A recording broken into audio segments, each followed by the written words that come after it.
Okay.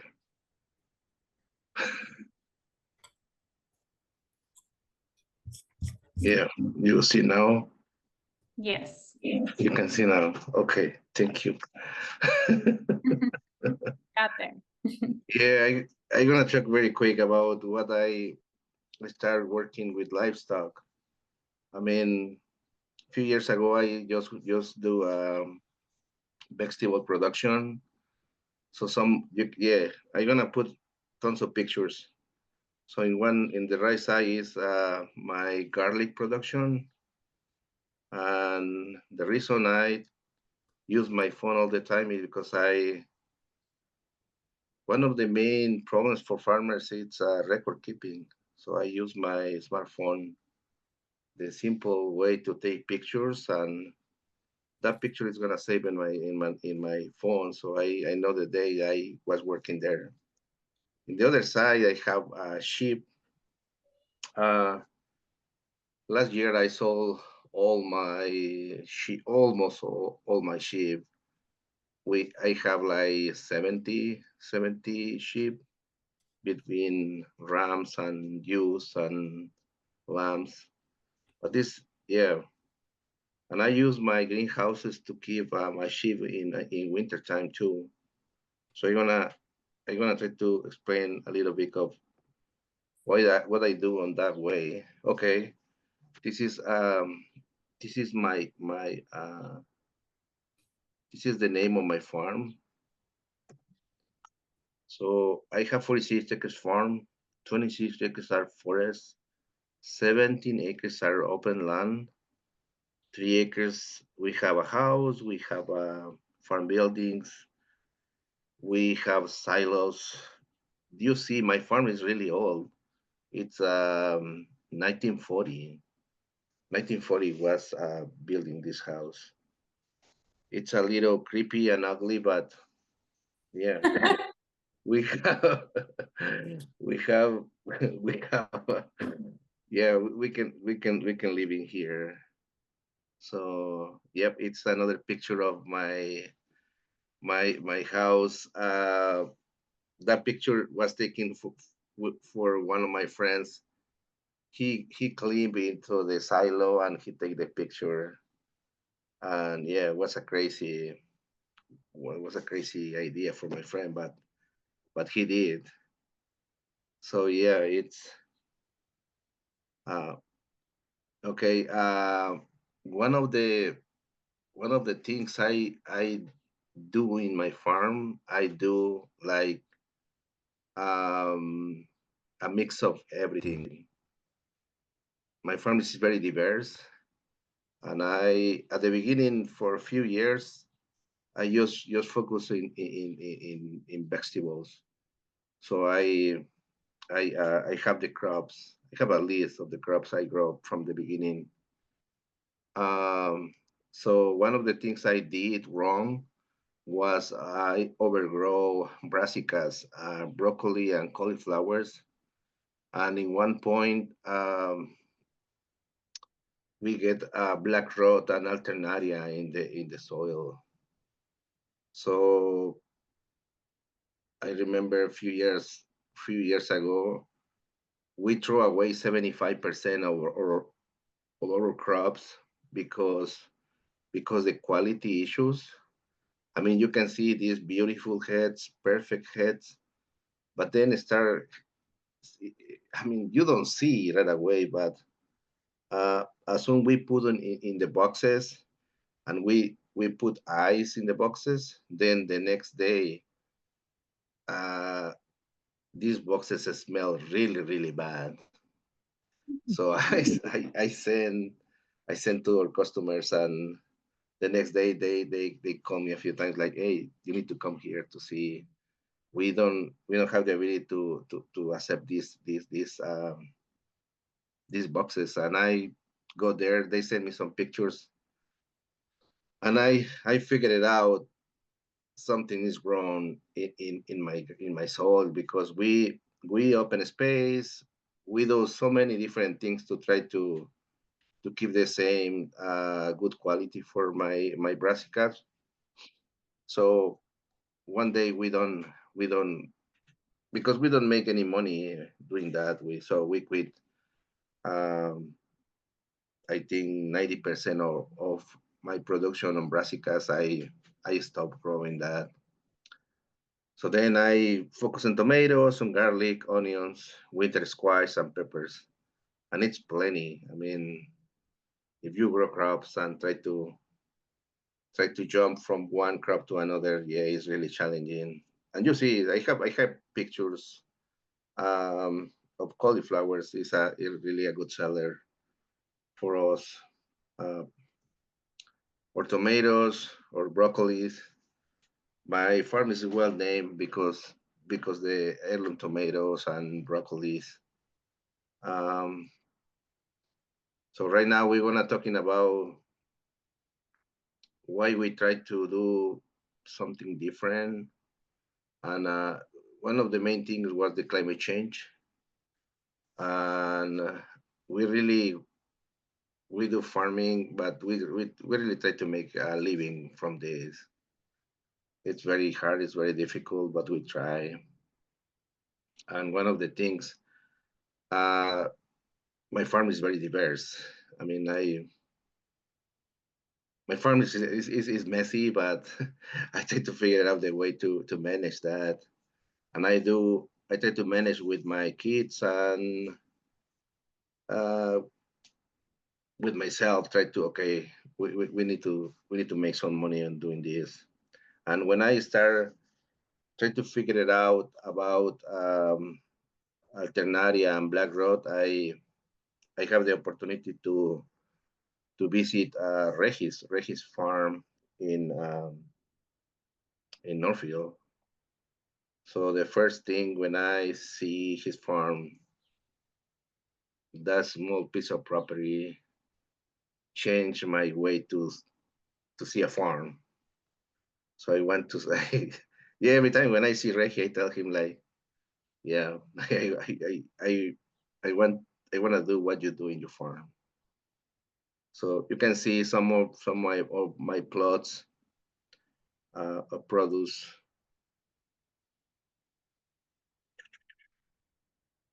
So today we're gonna talking a little bit about the chicken production, the sheep production, the cover crop system, my vegetable system, and my perennial system. So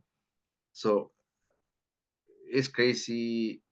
Sometimes we try to do so many different things at the same time, but it's the way to for me to keep doing this. So yeah, I'm gonna speak a little bit about everything.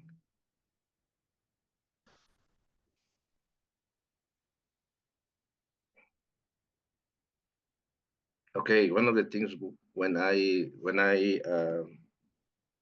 try to deal with livestock, I need to figure it out about the county regulations, and I talked to it's an USDA office very close to my farm, and I stopped there, and they asking me how many cows I plan to have, and I say I don't want to have cows, I want to have sheep and chickens, and they give me some numbers, and I talking to them very about the regulation, and they explain me about is the space, what we need, the animal welfare because it was very important, feed, water access, vaccines, and housing. They give me a list of okay, you need to watch for all these things.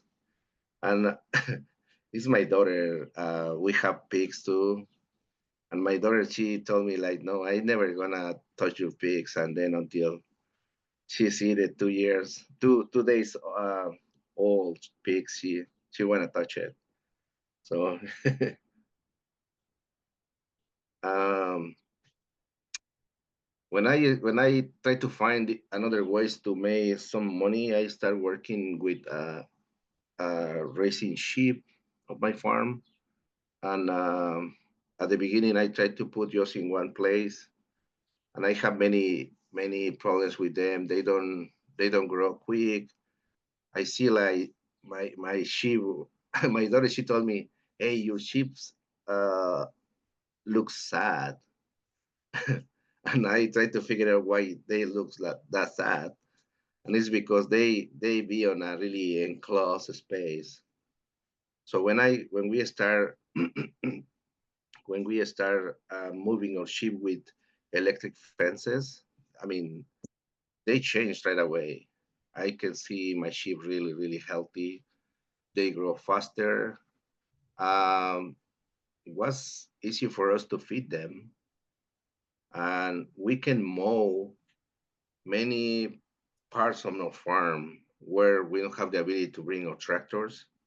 So we have our sheep to mow all the space. And I am an organic farmer since 2008, and one of the hard part for me is deal with quaggrass. So as soon as I start working with my sheep, I can bring my sheep to a specific space on my farm, and I can graze in my sheep for a few months, back and forth, moving from that place from to another, and then in one point I can deal with the grass very easily, instead to bring my machinery and and make in the mechanical way to try to kill all the grass. And I use my sheep. I mean, I see the benefit for me to using my sheep, and then I start using cover crops, and it's amazing the amount of um,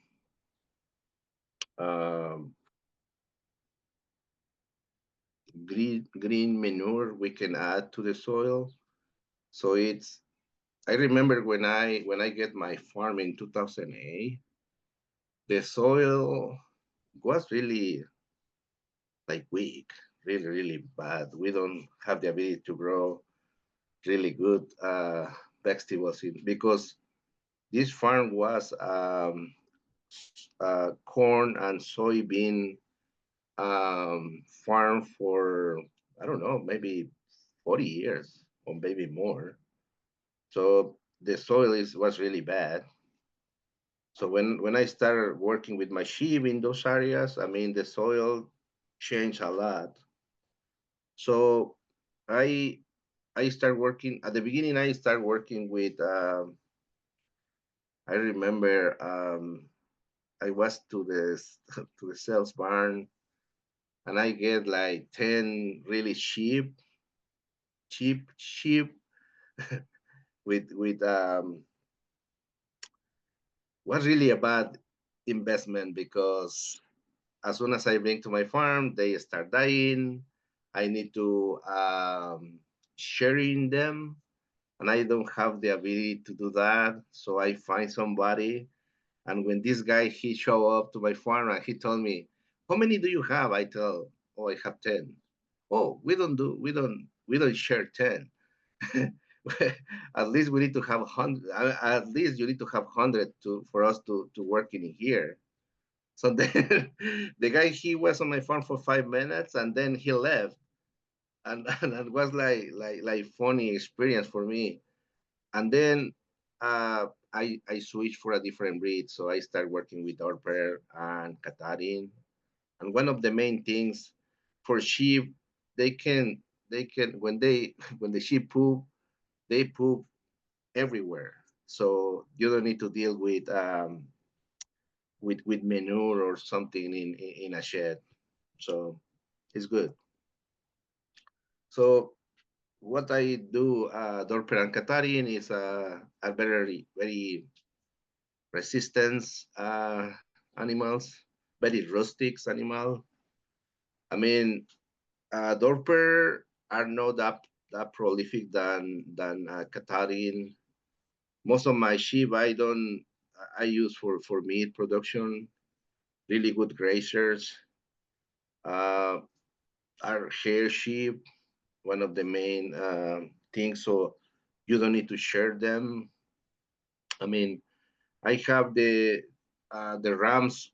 Most of my rams are Dorper, and all the use I use was Katarin. So I think like 95% of my ewes, they have all the time like twins or triplets. So my group of sheep, they grow really quick. I start with I think I start with three, and I the most I have 1 year I have like 100. So between the rams, the ewes, and the lambs. So then because I have so many sheep, I start see the numbers. I mean, I, I start see the problem to keep in the fence. So so in one point my son he told me you need to sell some. We need to deal with less sheep if we try to grazing around the farm because we have the vegetable production plus the sheep production in this almost in the same spaces. So it's really crazy try to keep the sheep in one place when they know they can jump the fences. Uh, this is a picture of my farm. I have 46-acre farm, but I number all the fields I can working on my farm. So so try to do a crop rotation on my farm. Some years I get really challenging because just focus on brassicas. So I need to get more space for growing more brassicas. But then when we start having the troubles we get with in the soil, then we start having another kind of crops. So working better for us. So when we have troubles with our soil, we really start thinking on the sheep. And then when I see Regi's farm, I start thinking on chickens. So then I think we are already like 4 years on working with tree range, try to figure it out about the way to move all our chickens. Um, this year I have a flock of 1,600. It's almost 16 days old, are like this big. And my daughter, she has laying hens. She has 300, and it's her business. And I try to working with her, try to do on a way she can learn about businesses. And with prices of eggs right now, it's very. In some cases, she make more money than I. Sometimes I am really jealous of with her. But yeah, I mean, for me, try to manage chicken is I think is easier than try to manage the sheep and other livestock. So I have two systems for working with my chickens and with my hens. In some parts of my farm, I permanent fencing. In other, I use electric fences to move around the farm. Um, they grazing really good. And when I see a part of my farm is really the soil is really bad, then I move the hens of the chickens. And the next year, it's working really good. Um, Most of the time, when I move into another plot, I try to put cover crops so they can eat really good. And I have these um, all these different breeds of chickens. And I in the center of the picture, I have my chicken paddock where I have my Freedom Rangers chickens, and it's like 3 acres. And last year, Tree Range they give me I think thousand trees. So this year I think are 2 feet tall. I hope next year they can they can this year they can be bigger. And one of the main things I understand, if you want to grow, work with trees, as soon as you plant it, you need to protect it from the chickens, from the rabbits, from the deer. But if you have the ability to protect right away, then I mean these trees they're gonna survive. And I think 2 or 3 years are really difficult for the trees. But if they get like 3 years on the farm, they're gonna survive. I'm gonna talk about housing. I have I have 6, 7 greenhouses on my farm, and it's how looks my sheep on winter time. So I bring my sheep to the greenhouses. I open the end walls, and they be okay.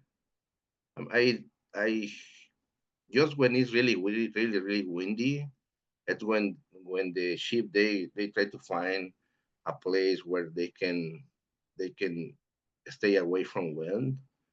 But other than that, if some days I see it's like 20 below, and they be outside laying in the snow or close to the snow, and you can see it from the back of my greenhouses.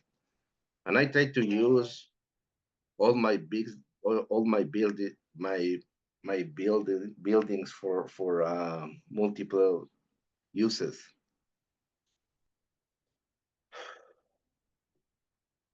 And you can see all these barns are really old, and I don't have any use until I start working with my livestock, with my chickens or my sheep, or in one point we have hogs. So we use those buildings, and I building these chicken tractors to moving around my farm. So yeah, take time, but we use recycling materials for build all of these. So most of the time are not that expensive. Just taking the time to building. If you can see, it's a small trailer. So instead to move our wood, we can we can use our chickens around the farm. For cover crops, uh, if you try to improve the quality of your soil in your farm, yeah, I use winter rye, alfalfa, clover, Sudan grass, Heidi vetch, buckwheat, and you can see on the back we grow corn for seed, and we plant those corn in our padlock, so our chickens they can they can weed the corn, and we can raise really big ears of corn, so we can reuse for seeds every year. And we plant a corn from Mexico. I have this. My family has this white corn. I think from 1930, and my family get this corn from Oaxaca, Mexico.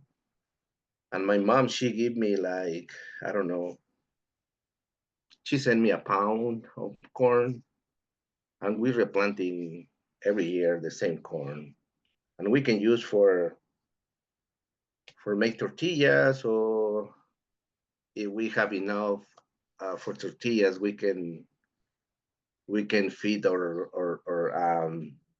sheep or chickens with the same corn. In our trees, our trees stock, we plant apples, pears, hazelnuts, plums, and elderberries. This is some in my garden, but I think maybe next year or 2 more years, we're gonna have really good size trees on my padlock. Um, what else? One of the main problems when we working with livestock, it's is the harvest and post-harvest food safety protocols, and you need to be very careful when your chickens or your sheep escape because can contaminate your vegetable production very quick. So I think if you have enough good fences to keep all your livestock away from your production, I think you're gonna be fine. Um, we have buffers for my farm. We do GAP certification and FISMA certification. So my farm is not perfect, but we try our best to try to keep our livestock in the places where we supposed to be. We have a buffer, so we have plenty space for our livestock running around. Um, One of the main things is the working gear. I mean the boots. We have two different pairs of boots. One pair is for working on my vegetable production. In another pair is when I working with my livestock. And we are very careful when we bring our tractors to our fields versus when we use our tractor to cleaning our the places where we have our livestock. And I think those are the main issues when you try to working with livestock in your farm. I have few recommendations. If you try to working with livestock and vegetable production in your farm, you need to be really your mind need to be very open. Try to deal with so many different things in your farms. It's like a machinery try to run. You need to be very open about what it can happen. You can do better. I know sometimes people told me like I gonna do this system in a different way, and for me it's totally okay. I mean, you need to work in smart, and the last one, and this is the good one. If you don't make any money, don't do it. Try to find the way to make a little bit of money in any project in your farm. Um, this is a picture of my farm. This is, I think, is the last picture of my presentation. Uh, yeah, this is some question. I mean, this is my phone number. This is my email address. Um, yeah, if you have any question, you just let me know. Yep.